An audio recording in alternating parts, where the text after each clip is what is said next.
السلام عليكم ورحمة الله.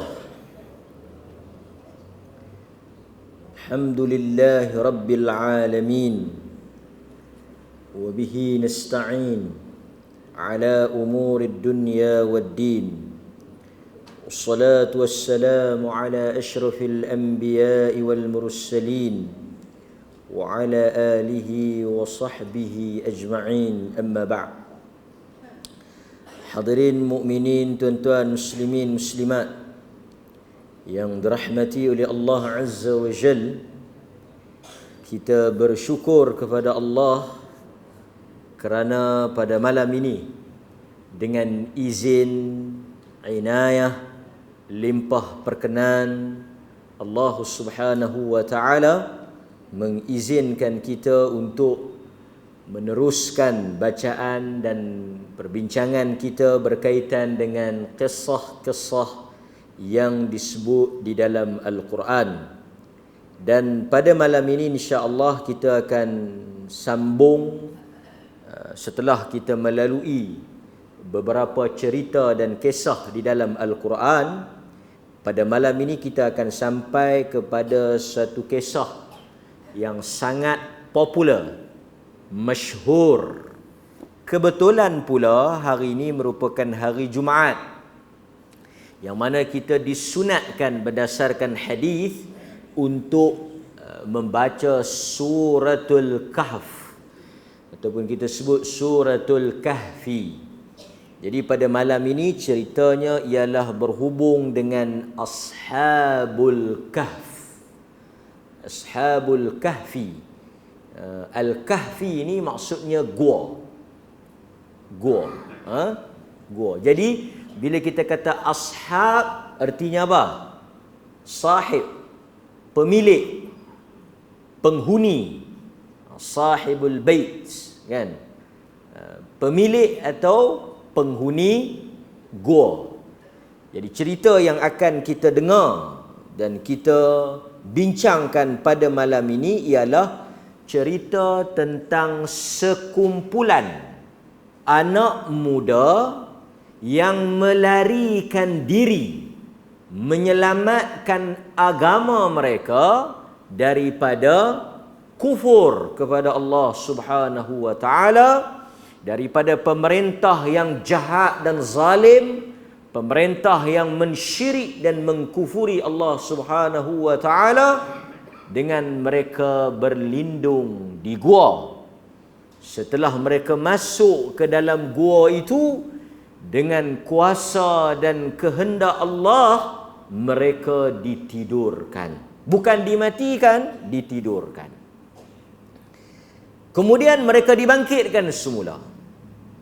Dan cerita ini telah dirakamkan, telah disebut di dalam Al-Quran. Pertama, kita sebagai orang-orang yang beriman wajib, kita tidak boleh meragui cerita ini. Kita tidak boleh syak, kita tidak boleh menolak dan menafikan bahawa kisah ini benar-benar berlaku. Kisah apa? Ashabul Kahfi. Sebab sekarang ni banyak cerita, cerita-cerita pelik. Semalam kita dengar Mufti cerita kan sikit. Saya balik dengar balik cerita, bukan cerita Ultraman, cerita apa? Serangan naga, bukan naga, raksasa. Naga ke raksasa? Yang memakan tentera Rusia. Cerah habis. Kan? Cuma kita pelik. Saya pelik lah. Dalam cerita tu, pagi tadi saya pergi sarapan dengan Mufti, dia cerita sekali lagi. Dia kata dalam cerita tu,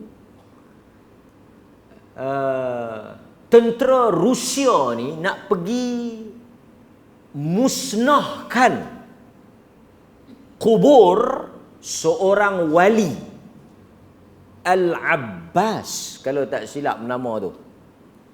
Jadi mereka nak pi musnahkan, hancurkan kubur wali tu. Seingat saya macam tu lah. Pasal saya tak tahan duk gelak ni. Lepas daripada tu, bila mereka sampai nak musnahkan kubur wali tu, telah keluar mai seekor raksasa naga yang berwarna hijau. Green dragon, bukan mak engkau hijau. Green dragon. Dia telah makan ni. Habis tentera Rusia yang nak mari musnahkan kubur wali ni. Kubur siapa? Kubur wali. Yang kita pelik. Tang mana yang kita pelik? Banyak lah kalau kita nak pelik. Tapi yang saya tertanya-tanya, naga tu pergi mana lah ni? Pergi mana naga tu? Sebab kalau tentera Rusia nak pergi musnahkan kubur wali pun, dia dah keluar makan mereka. Tentera Israel telah bakar Masjidil Aqsa. Dia tak keluar pergi makan tentera Israel. Punya tak guna raksasa ni.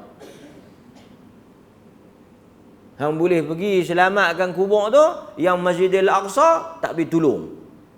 Berapa kali Israel bakar, dan berapa kali dah berlaku apa, dan sekarang ditawan. Kenapa dia tak makan?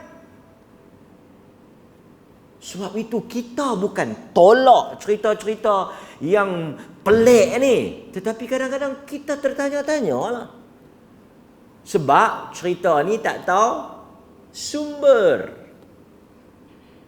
Cerita ni tak tahu. Lepas tu bila tanya, boleh percaya ke?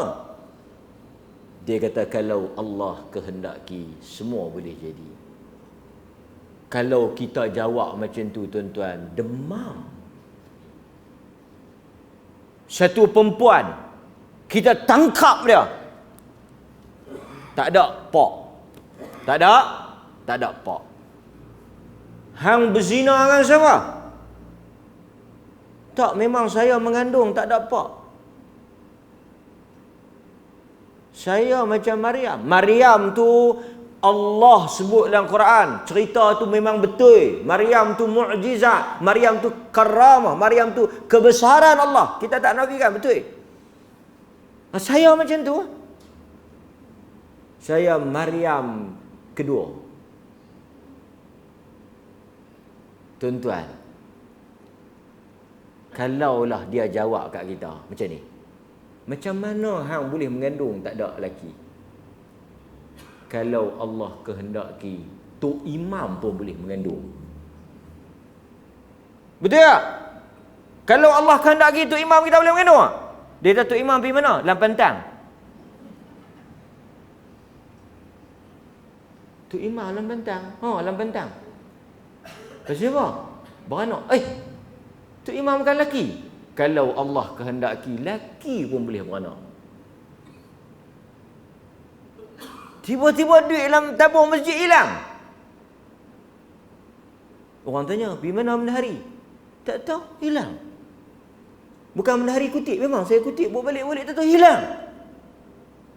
Tak ada siapa ambil? Mana boleh hilang, tak ada siapa ambil? Kalau Allah kehendaki, boleh. Maka dalam dunia ni, kalau semua buah ayat tu, kita tak lewat apa. Hadirin mukminin, kita bukan meragui kuasa Allah dah. Kita beriman bahawa Allah wallahu ala kulli syai'in qadir. Kun fayakun. Tetapi hendaklah cerita-cerita yang ajaib ni mai daripada sumber yang sahih. Kalau semua pakat duk reka lagu tu, lepas tu pi buh atas Allah kehendaki, habis. Ini satu bab yang perlu kita beri perhatian. Banyaklah. Saya ingat kita tak payah, pasal itu benarlah kata Al-Imam Syafi'i rahimahullah. Tidaklah seseorang itu memasuki atau menjadi sufi. Imam Syafi'i kata satu orang tu dia tak akan jadi sufi Dia tak akan jadi sufi melainkan sebelum tengah hari dia akan menjadi gila atau bodoh. Nampak? Lepas itu kadang-kadang bila kita tengok, itu belum cerita apa? Terbang pergi ke Sayyidina Ali, terbang pergi berperang dengan dua alien yang nak serang bumi. Tu dua sakan tu. Berperang di sana. Yang kita pelik masa Sayyidina Ali berperang dengan Muawiyah di dalam peperangan Siffin, Sayyidina Ali tak terbang. Banyak cerita-cerita macam ni. Tuan-tuan orang awam, saya ingat, tak payah duk join lah tarikat-tarikat merepek mengarut ni. Banyak benda lagi kita nak fikir. Tuan-tuan mari semayang masjid 5 waktu, zikir pagi petang yang Nabi ajar, ada kuliah maghrib, dengar, amal, cukup lah. Tapi kalau nak masuk tarikat sampai keluar naga, makan orang, terbang pergi duk lawan dengan raksasa, Ultraman pun lawan di bumi. Apa ni? Lepas tu dia boleh kata, boleh percaya? Dia tak boleh. Kenapa tak boleh? Allah boleh buat. Hadirin mukminin, mudah-mudahan Allah Ta'ala rahmati. Saya sebut benda ini kerana apa? Kerana cerita yang kita akan dengar ini juga termasuk daripada cerita yang tak masuk akal. Cerita yang pelik. Tidur ratusan tahun. Mana ada orang boleh tidur ratusan tahun? Cerita yang dulu kalau tuan-tuan ingat, lelaki tu berapa tahun dia mati? 100 tahun. Yang ni ratusan, 300 tahun tidur. Tuan-tuan boleh bayangkan mak kilau kan yang mereka duk heboh itu ni, yang mereka kata mati datang muncul tu, bukan sampai, saya ingat tak sampai 100 tahun pun. Terkejut kan, muncul mak kilau kan di apa, Kuantan di Pahang yang dia muncul tu. Saya pun tak ingat dia muncul di mana, tapi orang sangka dia mati. Dia lari daripada British. Yang kita pelik dalam duk mak kilau mati British. Sudah. Yang mati baru ni, tuan-tuan tahu siapa dia yang mati baru ni? Raja British. British yang mai tawan Malaysia. Tuan-tuan tahu British tu dia yang tawan Malaysia. Bukan Brunei, British. Saya pergi baca Brunei pula. Yang jajah Malaysia British. Yang duduk sebelah Miri tu Brunei, lain. Mak kilau lawan siapa? Mak kilau bukan lawan dengan M. Daud Kilau. Mak kilau lawan British, penjajah British. Hadirin mukminin. Baik, saya pun tak ada tengok lagi mak kilau, nanti kita tengok sama-sama. Pertama kita tadi kisah Ashabul Kahfi.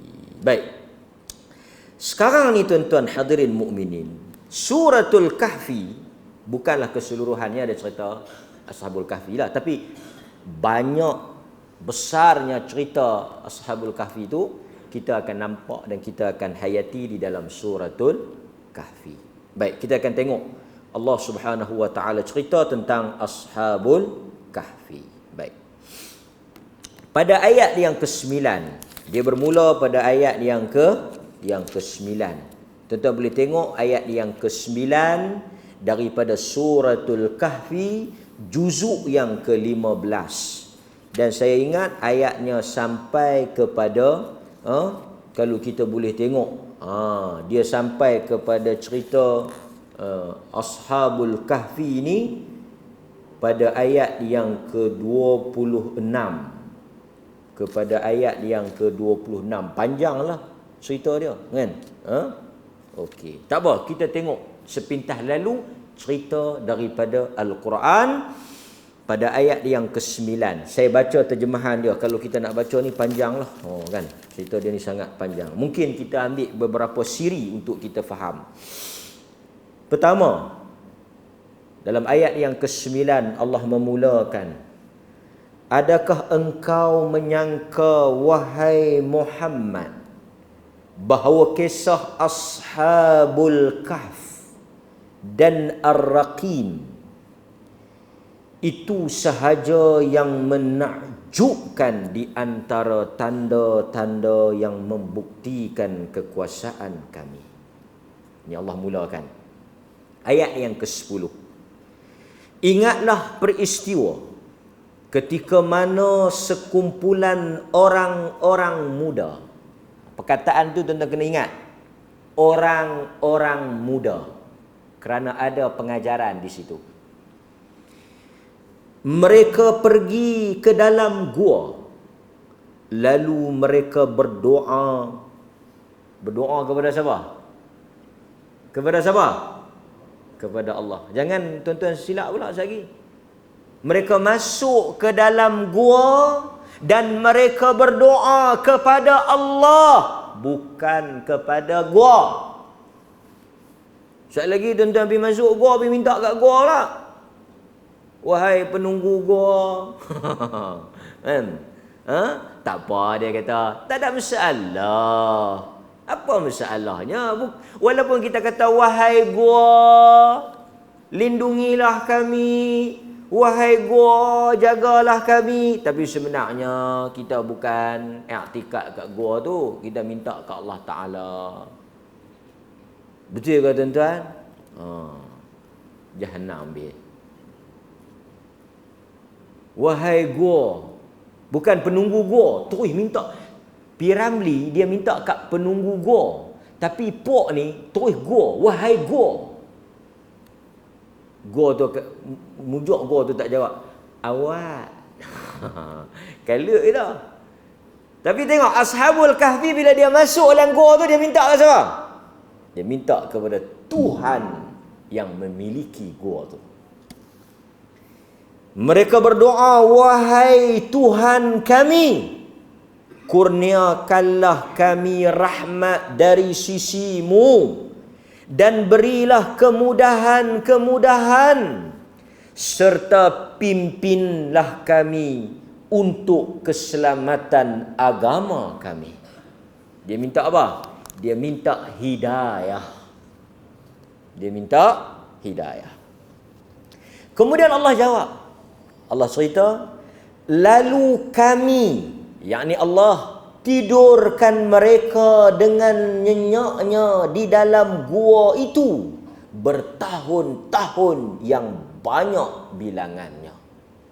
Allah tidurkan mereka.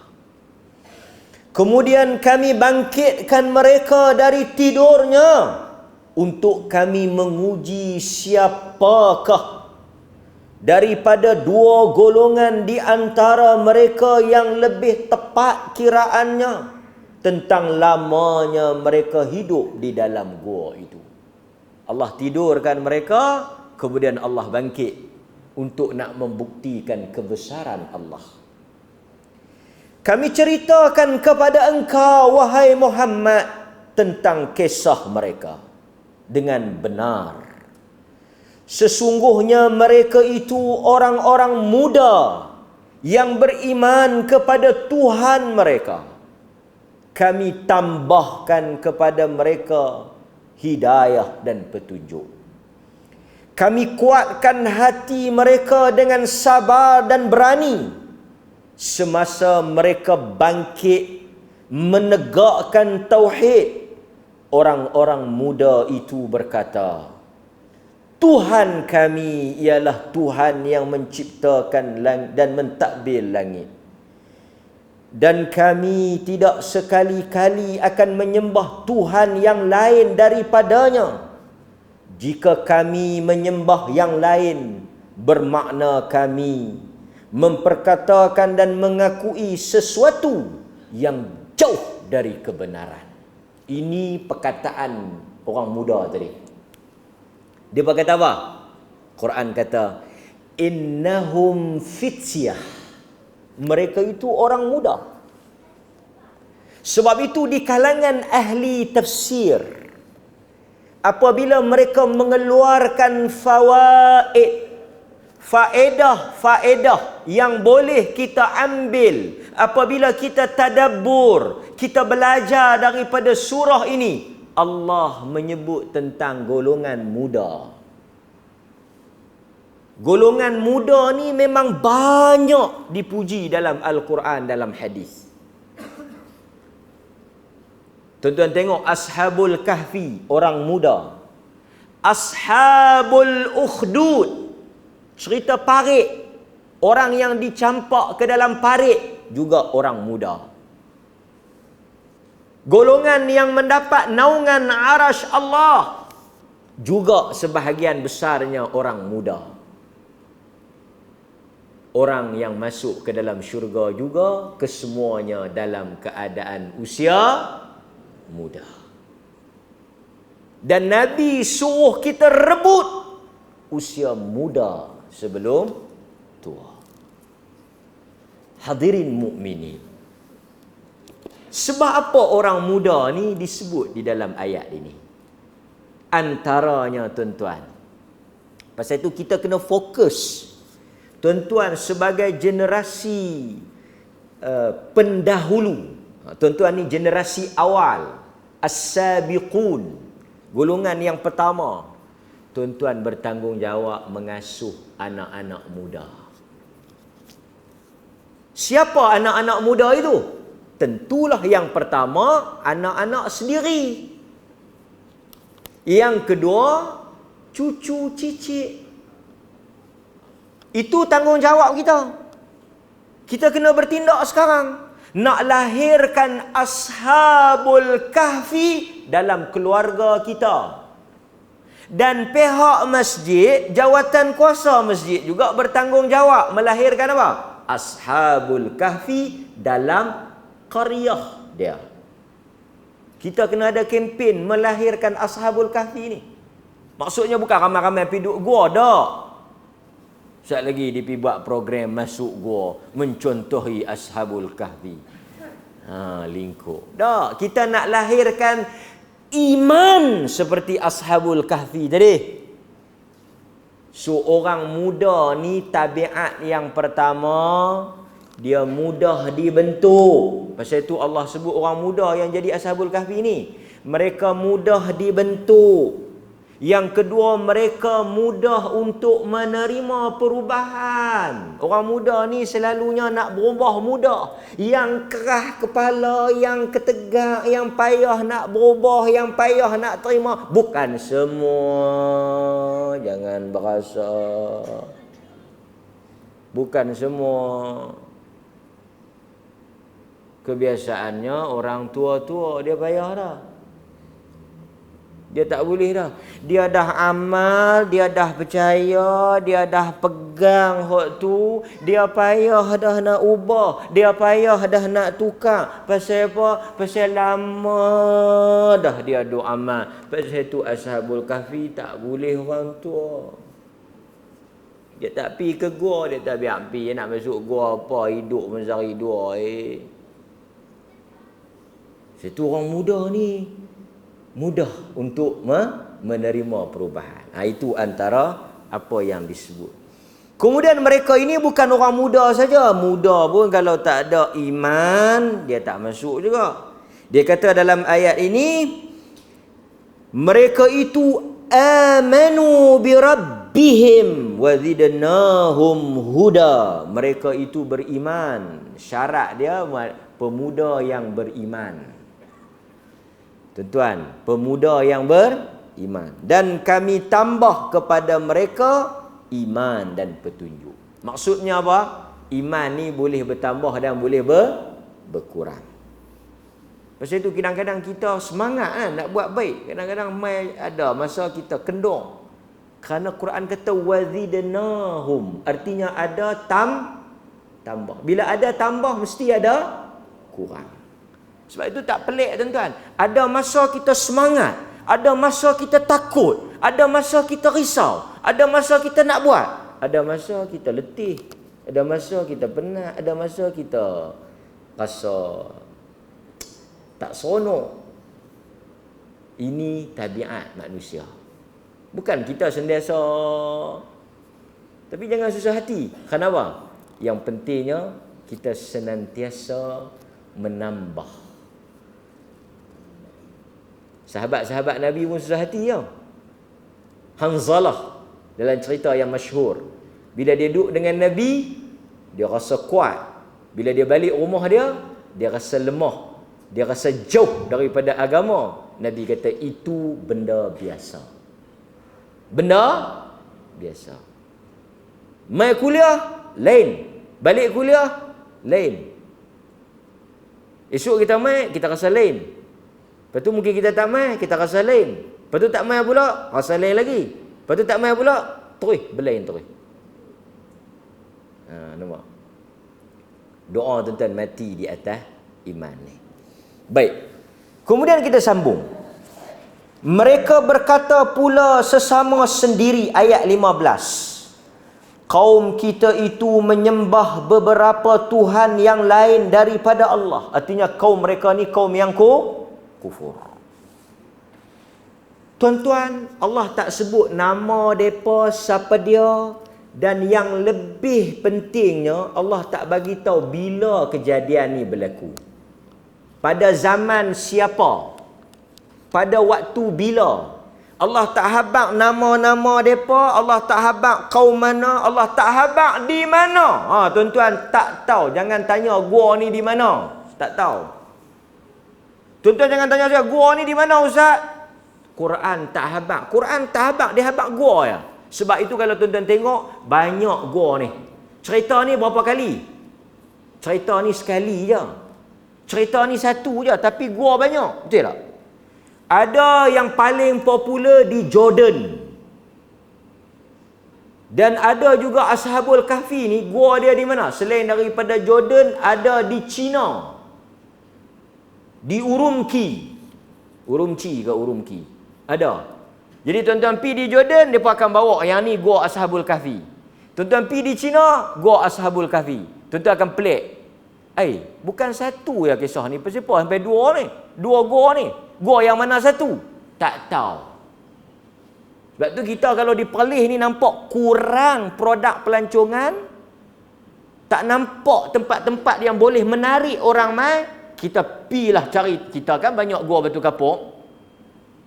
Mana-mana gua yang nampak pelik sikit, kita pun kata ada riwayat di dalam Merung Mahawangsa yang bersambung sanad dengan Tun Sri Lanang menyatakan sebelum tuan-tuan kena buat cepat. Sebelum Pok Leng sapu, habaq kata gua tu ada di negeri depa, pasal depa sapu pun banyak dah. Nabi Sulaiman, Nabi Sayyidina Osman semua pakai ada boleh kat depa dah. Nabi Nuh, kapal Nabi Nuh semua tak dan boleh kat kita, boleh kat depa dulu. Kita pun kena ambil juga sikit. Saya duk ingat ada peluang ni, gua ni. Gua Ashabul Kahfi di Bukit Cabang. Yang ni tuan-tuan. Pasal apa? Pasal dia bukan sebut di mana. Boleh? Habis sangat kalau orang tanya, betulkah orang Perlis hempa ni? Takkan gua Ashabul Kahfi di Bukit Cabang? Kalau Allah nak, apa masalah hamba? Kalau Allah nak, apa masalah hamba? Boleh jadi tak? Boleh jadi tak kalau Allah nak gua Ashabul Kahfi di Bukit Cabang tu boleh tak? Tuan-tuan boleh tak? Boleh kalau Allah nak. Tu saya kata, kalau Allah nak. Lepas ni apa-apa pun, kalau Allah nak. Baik, kita sambung. So dia sambung balik pada sini dia kata. Dia kata apa? Sepatutnya mereka mengemukakan keterangan yang nyata yang membuktikan ketuhanan makhluk-makhluk yang mereka sembah. Tetapi mereka tidak dapat berbuat demikian. Maka tidak ada yang lebih zalim daripada orang yang berdusta terhadap Allah. Nampak? Orang yang sembah selain Allah itu adalah orang yang zalim. Yang melakukan perbuatan syirik. Lalu, mereka kata apa? Dan oleh kerana kamu telah mengasingkan diri dari mereka dan daripada apa yang mereka sembah selain daripada Allah, pergilah kamu berlindung di gua itu supaya kamu melimpahkan, supaya Tuhan kamu melimpahkan daripada rahmatnya. Pergi, selamatkan diri kamu. Pergi masuk dalam gua tu supaya Allah melimpahkan dari rahmatnya kepada kamu dan menyediakan kemudahan-kemudahan untuk menjayakan urusan kamu dengan memberi bantuan yang berguna. Lalu Allah sambung cerita ni. Dan engkau akan melihat matahari ketika terbit cenderung ke kanan dari gua mereka. Dan apabila ia terbenam meninggalkan mereka ke arah kiri, sedang mereka berada dalam satu lapangan gua itu. Yang demikian itu ialah dari tanda-tanda yang membuktikan kekuasaan Allah. Sesiapa yang diberi hidayah petunjuk oleh Allah, maka dialah yang berjaya mencapai kebahagiaan. Sesiapa yang disesatkan oleh Allah, maka engkau tidak akan sesekali akan beroleh sebarang penolong yang dapat menunjukkan jalan yang benar kepadanya. Kita tak akan boleh buat satu orang kalau dia Tuhan sesatkan dia. Tuhan tutup pintu hati dia, berhujah dengan dia pun tak boleh untuk membawa dia balik kepada Allah. Sebab tu kita bimbang tuan-tuan. Hadirin mukminin, kadang-kadang bukan masalah hujah tu, masalah khatamallahu ala qulubihim. Hati dia telah ditutup. Telinga dia mendengar, mata dia melihat. Telinga dia dengar, mata dia melihat, tapi hati dia tetap tak boleh. Yang ni yang bahagian kita kadang-kadang jumpa dengan kawan-kawan kita, dia tak boleh pergi ustaz. Dakwah pun tak boleh. Allah kata tak boleh siapa bantu kalau dia tak nak. Pasal itu kita risau. Kita bimbang Allah tidak mengkehendaki dia untuk mendapat hidayah. Kemudian tuan-tuan, dan engkau sangka mereka sedar, padahal mereka tidur. Dan kami membalik-balikkan mereka dalam tidur ke sebelah kanan dan ke sebelah kiri. Nampak tuan-tuan? Ini satu mukjizat sign. The miracle of Quran. Masa Ashabul Kahfi tidur tu, Allah kata dia pusingkan badan mereka belah kanan, lepas tu alik kiri, alik kanan, alik kiri. Pasal apa? Tuan-tuan biasa jaga ada orang tua-tua yang tak boleh mangkit, yang duduk terbaring atas katil. Dia jadi apa belakang ni? Ni belakang orang tua-tua, orang yang koma, yang stroke, yang memang tak boleh mangkit, duduk tidur sedia, belakang dia jadi lagu mana? Dia jadi mana? Dia akan jadi rosak kan? Pasal dia berpeluh kan? Dia melekat lagi tu, dia berpeluh ni. Belakang ni dia rosak. Pasal tu kita nak kena alih bagi dia duduk sini. Tuan-tuan tengok. Allah dia sebut satu benda mukjizat, satu benda yang miracle, ajaib. Apa dia? Allah kata masa mereka tidur tu, Allah balikkan sebelah kanan, Allah balikkan sebelah kiri, supaya badan mereka tidak rosak. Mak tok kita yang tidur baru sakit 3-4 tahun belakang dah jadi melepuh, melecut, tak sangka dah. Ini 300 tahun. Tu bila kita tengok Al-Quran, dia satu benda yang bukan bukti, sains, fakta. Nampak? Jadi kalau orang-orang yang belajar tentang sains, tentang perubatan, bila dia baca ayat ni, dia akan merasai kebenaran Quran. Quran cerita tu betul. Memang kena buat macam tu. Pasal itu kita kalau jaga, kita akan tahu. Kita kena angkat, kita bangkit. Tak mau bagi dia terlalu lama berbaring. Nampak? Okey. Sedang anjing mereka menghulurkan 2 kaki depannya dekat pintu gua. Oh, yang ni lagi hebat tuan-tuan. Masya Allah. Saya nak cerita kat tuan-tuan. Nampak ni? Ini penting apa ni?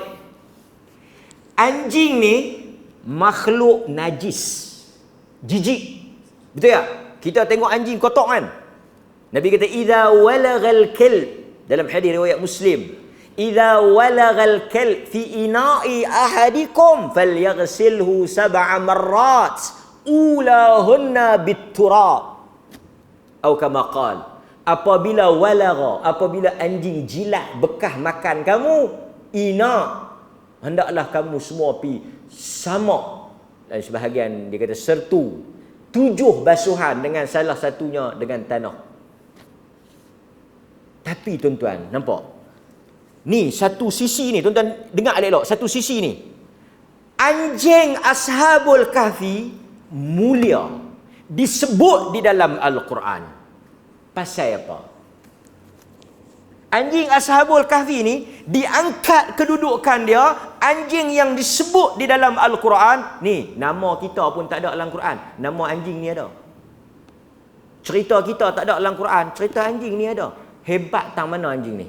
Anjing ni tang mana yang istimewa dan hebat dia? Tuan-tuan fikir sah. Siapa boleh benda ni terang betul hati dia. Dia boleh tangkap. Sebab ulama-ulama tadabbur dia kata apa?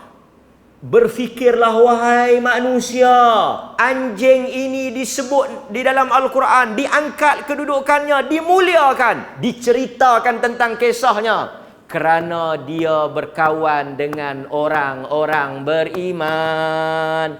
Kalau dia tak jadi anjing mereka tu, siapa pun tak heran ke dia. Oleh kerana dia berdamping dengan orang beriman, dia berkawan dengan orang beriman, dia hampir dengan orang beriman, dia juga diangkat kedudukannya. Anjing yang menjadi teman orang beriman diangkat. Yang kita duk pergi celapak kawan dengan orang tak ketahuan tu pasal apa? Pasal itu kita kalau nak mulia, dekati orang-orang beriman, dekati orang-orang yang berilmu. Jangan berkawan dengan kacang hantu. Kita juga akan menjadi hantu seperti kacang itu. Atau dalam bahasa moden dia tak panggil kacang hantu lah. Dia kata apa? Tuan-tuan ni semua ni orang moden ni, orang gurin. Dia kata apa ni? Kawan-kawan yang tak bagus ni, toksik. Paraquat. Toksik tak faham. Paraquat tak paraquat? Faham tak paraquat? Racun tu. Tinggalkan kawan-kawan yang negatif ni. Pasal itu, contohi anjing ni. Anjing ni dia pilih orang. Dia tak pilih ni sebarangan orang. Dia pergi rapat dengan Ashabul Kahfi. Dia ikut Ashabul Kahfi. Dia jadi kawan mereka. Jadi tim mereka. Jadi geng mereka. Dia pun disebut dalam kisah ni. Mulia dia. Kita macam tu lah. Al-mar'u ala dini khalilih. Khalilih. Apa dia? Agama seseorang itu dilihat kepada dengan siapa dia berkawan. Agama kita ni duduk di kawan. Dalam hadis Bukhari, siapa yang berkawan dengan orang yang bagus, yang beriman, yang berilmu. Tuan-tuan hadirin mukminin, Nabi kata macam dia duduk tepi orang minyak wangi. Tuan-tuan hadirin mukminin, saya tertarik dengan satu kata-kata Ibnul Qayyim tau. Masa saya duk belik pengajaran cerita ni, Ibnul Qayyim kata, kita dalam kawan ni kena gradekan kawan kita. Saya nak kongsi sikit kat tuan-tuan. Ibnu Qayyim ada sebut satu cerita yang menarik tentang apa? Pilih kawan ni. Dia ada bagi jenis-jenis kawan. Tuan-tuan pun kalau nak mulai malam ni kita gradekan kawan kita. Grade macam mana? Saya ingat ada dalam nota saya ni, saya petik apa yang disebut oleh Al-Imam Ibnul Qayyim. Okey. Dia kata, Ibnul Qayyim kata, kawan ni ada beberapa jenis dan kategori. Ada beberapa jenis dan kategori. Yang pertama, ni. Saya nak habis yang Ibnu Qayyim kata ni. Pertama, okey. Dia kata satu, kita berkawan grade okey. Pertama, kita dengan dia macam makanan. Kawan yang pertama macam makanan.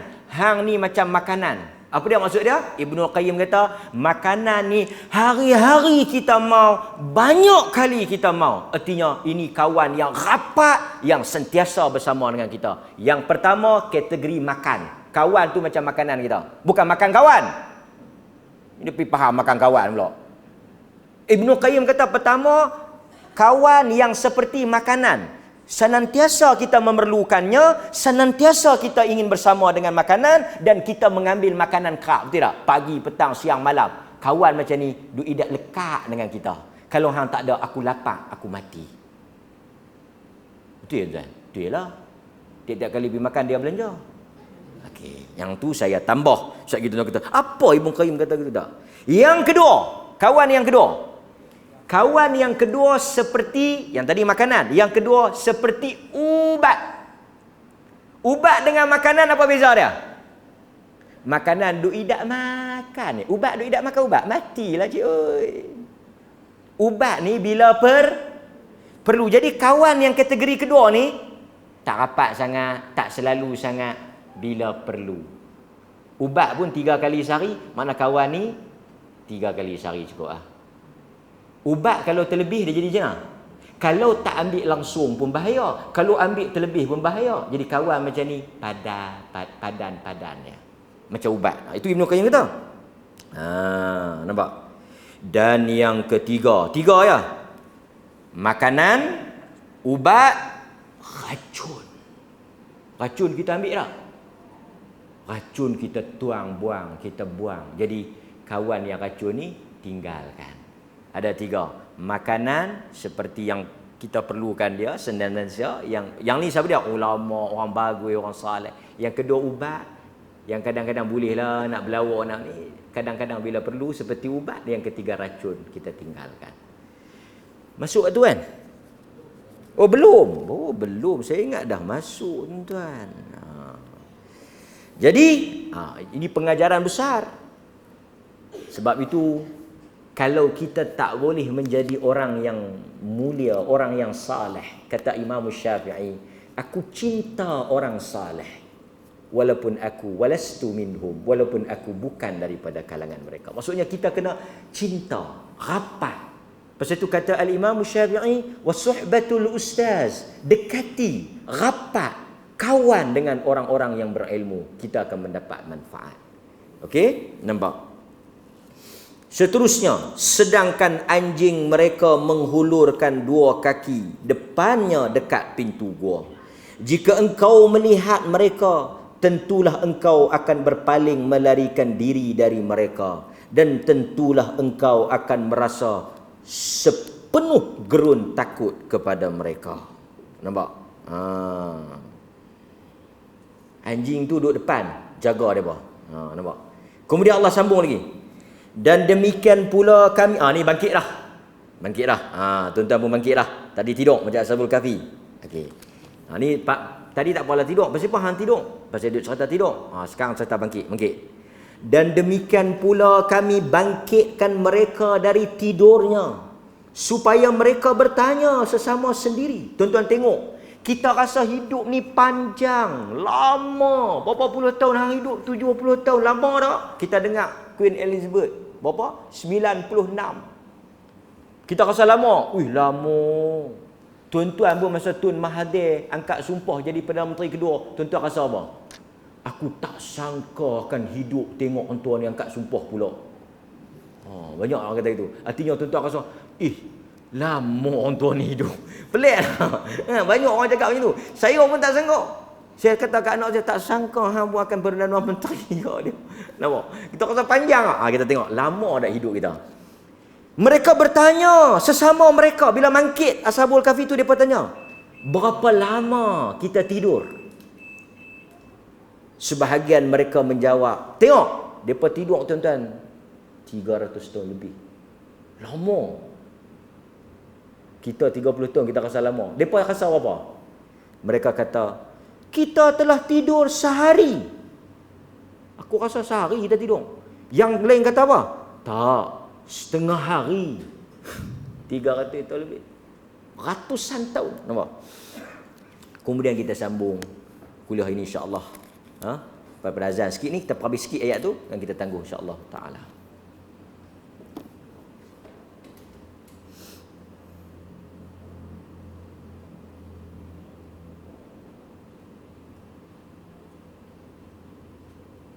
الله أكبر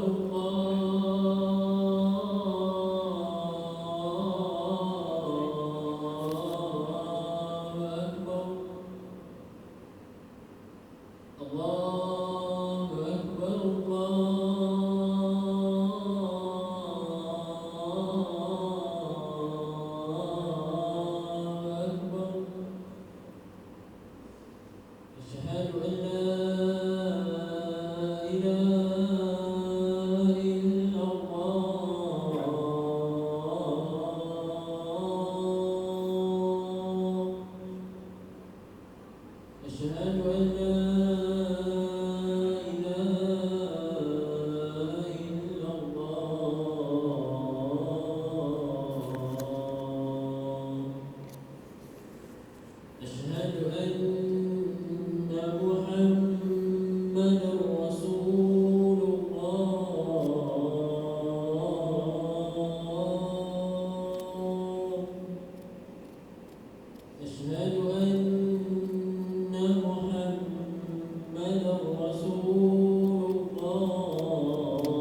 Baik tuan-tuan, kita perhabis sikit ayat yang kita baca sebelum laluan azan tadi. Dan mereka bertanya sebahagian dari mereka, berapa lama kamu tidur? Sebahagian daripada mereka menjawab, kita telah tidur selama sehari atau sebahagian daripada sehari. Sebahagian lagi dari mereka berkata, Tuhan kamu lebih mengetahui tentang lamanya kamu tidur. Mereka khilaf, berapa lama mereka tidur? Kata yang Maha mengetahui Allah. Lalu sambungan ayat itu, sekarang utuslah salah seorang daripada kamu membawa wang perak ke bandar. Kemudian biarlah dia mencari dan memilih mana-mana jenis makanan yang lebih baik lagi halal yang dijual di situ. Kemudian hendaklah ia membawa untuk kamu sedikit habuan daripadanya, dan hendaklah ia berlemah lembut dengan bersungguh-sungguh semasa di bandar, dan janganlah dia melakukan sesuatu yang menyebabkan sesiapa pun menyedari akan hal kamu.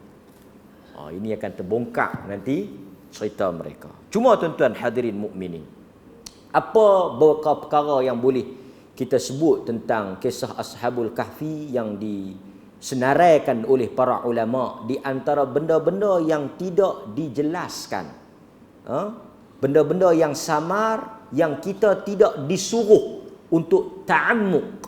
Ta'ammuk ni maksudnya kita tak disuruh untuk dalam-dalam sangat, untuk kita nak pergi susah kepala kita nak pergi duk cari, nak pergi kadang-kadang orang duk tanya di mana, siapa dia, kan? Kita tengok Al-Quran merahsiakan ataupun menyembunyikan kisah mereka ini, hanya menyebut apa yang penting dan boleh dijadikan panduan bersama oleh kita. Yang penting apa dia? Pengajaran dia, watak dia, lokasi dia, detail cerita dia tu tak penting.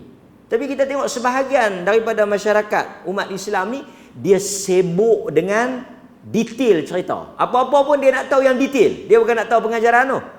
Dia nak tahu siapa dia. Macam cerita Luqman pun sama. Dia kalau Luqman tu siapa dan sebagainya. Kalau Quran cerita, kita beriman. Tapi kalau Quran tak cerita, kita kata apa? Wallahu ta'ala a'lam. Pasal apa Allah tak cerita? Artinya benda tu tak bermanfaat dan tak penting untuk kita. Hadirin mukminin, itu apa yang boleh kita ambil dan kita pelajari daripada peringkat yang pertama. Cuma saya nak sebut sikit pada tuan-tuan apa yang mereka doa, mereka minta kepada Allah. Yang pertama yang kita dengar tadi, tuan-tuan juga boleh amal doa ni. Mereka minta kepada Allah rahmat dia. Atina min ladunka rahmah. Antara doa yang besar yang diminta oleh Ashabul Kahfi, rahmat daripada Allah. Min ladunka rahmah, daripada rahmat Allah Subhanahu wa taala. Dengan rahmat Allah, mereka diselamatkan daripada keadaan dan kekejaman pemerintah ketika itu. Dengan rahmat Allah juga mereka ditidurkan. Dengan rahmat Allah juga mereka diselamatkan. Dengan rahmat Allah juga mereka dibangkitkan. Dengan rahmat Allah juga iman mereka terpelihara daripada kufur kepada Allah Subhanahu wa taala. Allah jaga mereka ni daripada sebelum masuk gua lagi. Dan sebahagian riwayat kata mereka ini asalnya anak-anak orang kaya, anak-anak pembesar. Dan bila mereka tengok kaum mereka punya perbuatan tu, mereka tak boleh masuk. Mereka tak boleh terima. Itu yang menyebabkan mereka lari. Sehingga sebahagian ahli tafsir kata apa? Benda yang besar juga kita boleh belajar apa dia? Hebat tak hebat mereka ini meninggalkan kesenangan dan juga keseronokan dunia yang sesuai dengan jiwa orang muda. Depa ni anak orang besar. Sebahagian riwayat inilah yang tambah-tambah ni. Mereka ini sebahagiannya orang besar, anak orang besar, hidup mewah, jiwa remaja, tapi mereka tolak. Mereka memilih sempitnya gua. Tuan-tuan hadirin mukminin, apa yang boleh kita belajar? Depa duduk luar, Depa rasa ketat dada. Depa rasa susah hati. Depa rasa tak seronok. Luar tu luar tu seronok lah kalau kita baca. Tapi mereka memilih untuk duduk dalam gua. Gua ni sempit. Gua kahfi ni sempit. Kita pergi tengok gua Hira kan. Gua yang Nabi bersembunyi. Bukan besar mana sempit. Tapi bila mereka duduk dalam gua yang sempit itu, dada mereka lapang. Jiwa mereka tenang. Sebab itu kita nak sebut pada tuan-tuan, rahmat Allah bila dia masuk dalam diri kita, walaupun kita berada di tempat yang sempit, dada dan jiwa kita rasa lueh. Ada orang yang duduk dalam rumah yang besar, tapi dia semak perut, dia mari tekanan jiwa, dia mari susah hati, dia mai gangguan mental. Pasal apa? Bukan masalah rumah yang lueh tu, tapi tak ada ketenangan rahmat Allah tu. Sebab itu ada orang yang duduk di tempat ni, depa ni duduk dalam gua. Duduk dalam gua depa lebih tenang, lebih seronok. Sebab itu kadang-kadang bila kita masuk dalam masjid, yang ni orang yang tak main masjid tak dapat. Perasaan zauq ini, rasa ini tak akan dinikmati oleh orang yang luar daripada masjid. Kita nak cerita pun payah. Kadang-kadang orang pelik. Kita boleh hari-hari main masjid, siang malam main masjid, duduk dalam masjid.